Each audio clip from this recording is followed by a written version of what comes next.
about your mother a lot, or at least once. I've seen you post about your mom. Yeah. What does she mean to you in all of this transformation in your life? My mom is a very supportive person. She's also religious, but not as religious as my dad. Right. She's the kind of person that when my dad shouts, she'll call you back and be like, you know him now, you guys. And she's like the mediator. That's how most, mothers are. Yeah. She'll always try to be the good person. But I respect my dad so much because he will always stand firm in what he believes in. So you like his principles? Yes, and I feel like he gave me a lot of that traits. Even if you think he's wrong, he will always stand in it. This is what my father did, and it worked for him.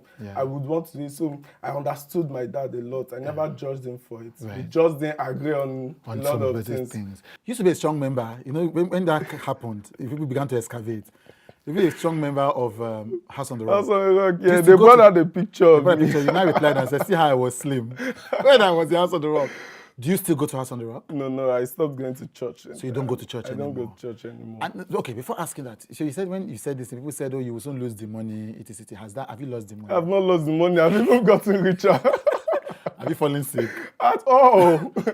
As a matter of fact, I have both parents alive and they're very healthy too. So, what made you switch? Because it feels like there was a switch in your beliefs. Yeah? You're somebody who was going to church. Apparently, you were paying tithes. Yeah? So you were doing all of these things. And then something changed. What changed? Let's just say I've always had these thoughts and ideas from even when I was little. But because of family, you're forced to do if you're born in a Muslim home, you become a Muslim. Right. If you're born in a Christian home, you become a Christian. That choice has been taken away from me. So I just felt like that's the right thing to do. Go to church, pay tithe. But as I grew up, it wasn't... So it's like one thing happened. It's just your mind had been thinking these things. Yeah, but there was the final straw. Okay. I went to House on the Rock one day and I was still driving a Corolla then. Okay. And when I came in, I was supposed to park somewhere. They said, no, you can't park there. That's in front of the church. I was like, why can't I park there? I came early. They said, no, you have to go to the back because of the car. In the same minutes, I was seeing Benz coming and they were directing them. Back in...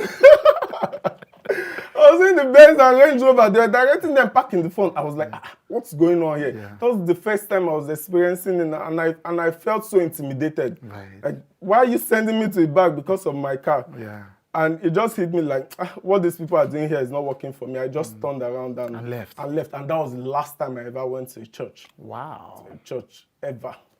I stopped going to church. Right. So it made sense. Something sparked in you, like, this doesn't make sense. I already had doubts before. You guys just even fueled it more. Doubts, like, it shows that you're here for the money. You're here for the glitter and glamour. So I can't be part of it. If Pastor Paul met you today and said, you are being unfair, what would you say to him?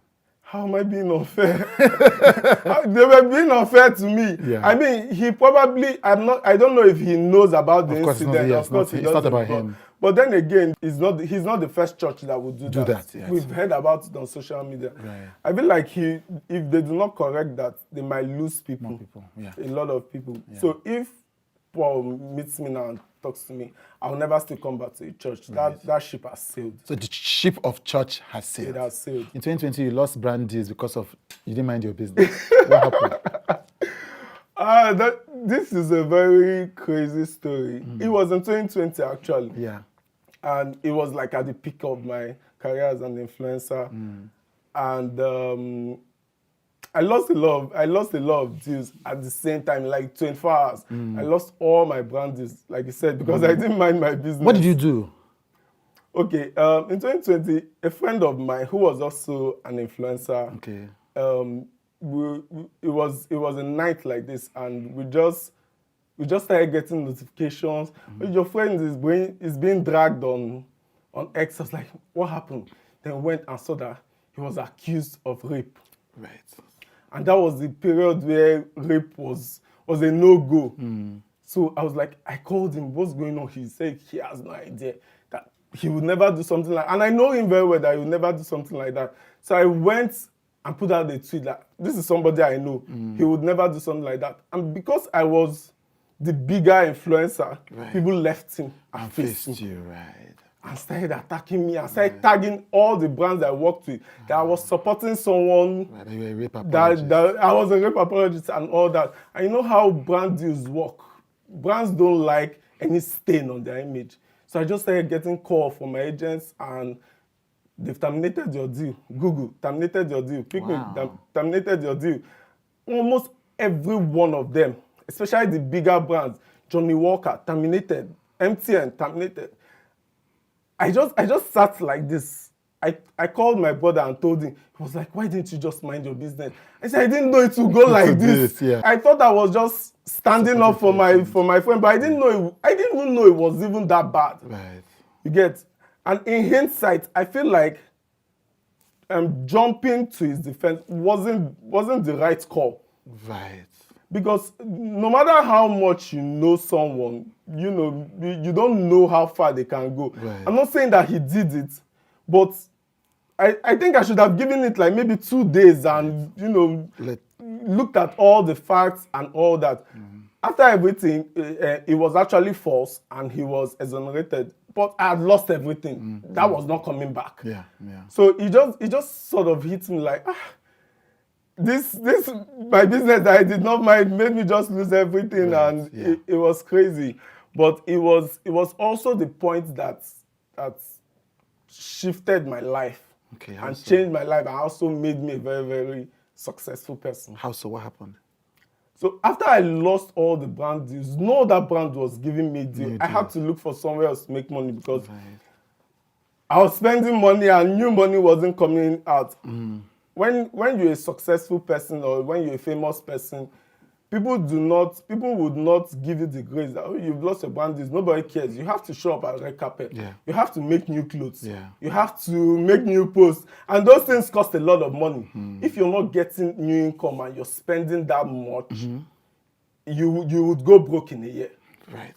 And that was what was happening to me. I was spending and not getting new money, trying to even keep up the image that I was already losing. And it took up to a year. It was up to a year. Wow. And I just decided, okay, I need to look for something that can give me money externally, away from external influence. And I started learning cryptocurrency and Web3 and trading and all that. And within a year, I started making a lot of money, more money than, even the influencer deals were giving me. So after a year, I started coming back and I changed my car. I got a Benz and all that. Some of the brands now started coming back. Okay, the matter has died down. I was like, I don't work with brands anymore. Right. I don't accept brand deals again, especially from Nigeria. So speaking of something you mentioned, you spoke about 2022. Yeah. You lost a lot of money when there was a crypto crash. Oh, yeah. What happened? Bitcoin crashed in 2022. Right. And I was trading with a lot of money, almost $500,000 at a time. Right. And I lost it in one night. So it was very crazy. Sorry, let's rewind. You were trading with over $500,000 and you lost it in one night. And I lost it in one night. That was I feel like that's the craziest experience of my life. Yes. Because I was numb for like 1 hour. I just sat down like, what just happened? What just happened? What do I do? Do I kill myself? What's the next action? Because how do I even live and how do I explain this? How do I go back, to being an influencer? I was like so many. All things are passed away. They must not come back. Was coming to my head like. It was crazy. It's not that I've gone to zero, but that's a lot of money to lose. I started thinking of how many houses I would have gotten with that money. But it's not about greed. You would have money and always want to chase more money. Yeah. And when I lost that, it just kind of hit me like, life has finished. So for like 1 year, I was almost broke. That entire 2022, I was almost broke. Right. Not the normal broke, but for my own level, I was almost broke then. So it was a very hard year. Yeah. But in between, we would still post vacation pictures and all that. Yeah. Because you've already created an image for social media. And I wrote something like that in After The the book, Applause. yes. You've already created an image Yes. for social media. Yeah. You cannot cannot tell step social back. media that you've lost half of your network. Yeah.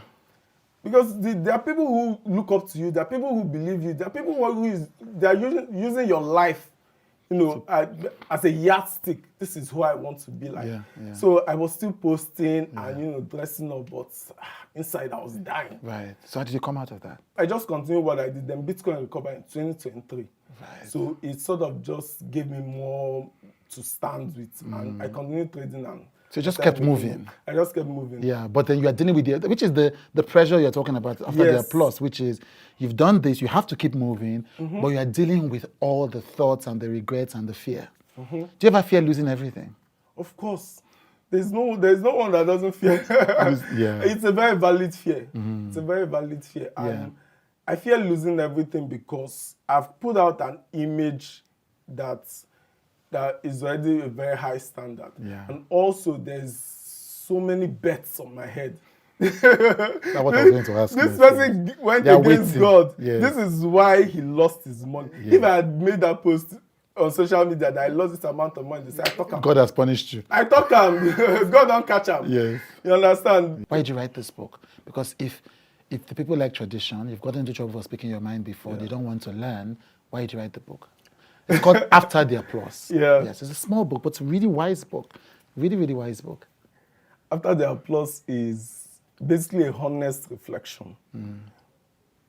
When I said I was putting out a book, I know most people would have thought, hey, he's putting out how to make money, Yes. how to go from 0 to 100. But I said for my first book, let's handle the difficult conversations first. Let's go deeper into the things people are thinking but do not want to say. Right. Things you want to say but find it very difficult to say. Right. Let me put it out in a book and see if there are people that can also connect to me. And the response I've been getting have been very amazing. Right. It's like I'm speaking for a lot of people. I'm speaking for everybody. Yeah. So that's mainly why I wrote it. Right. Somebody said on social media, I think, that, you are rebranding. That's why you wrote the book. Is that the case?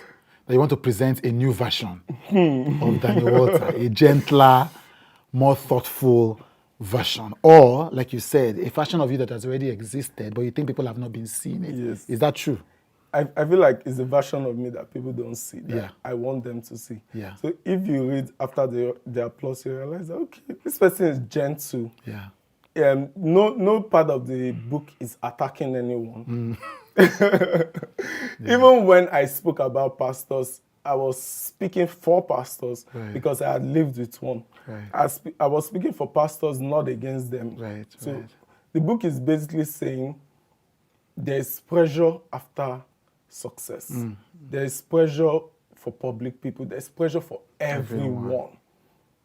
What I just want you to know that you are not the only one going through it. You're just not loud about it. Every other person is going through it, but they're also quiet too. The rest of us are quiet too and enduring whatever we're enduring. Yeah. But this book is telling you that I understand, you can see it, and you're not alone, and you can get through it too. Right. You came to look for my friend's trouble. Who? Toke Makinwa. First of all, have they sued you to court? Oh my God.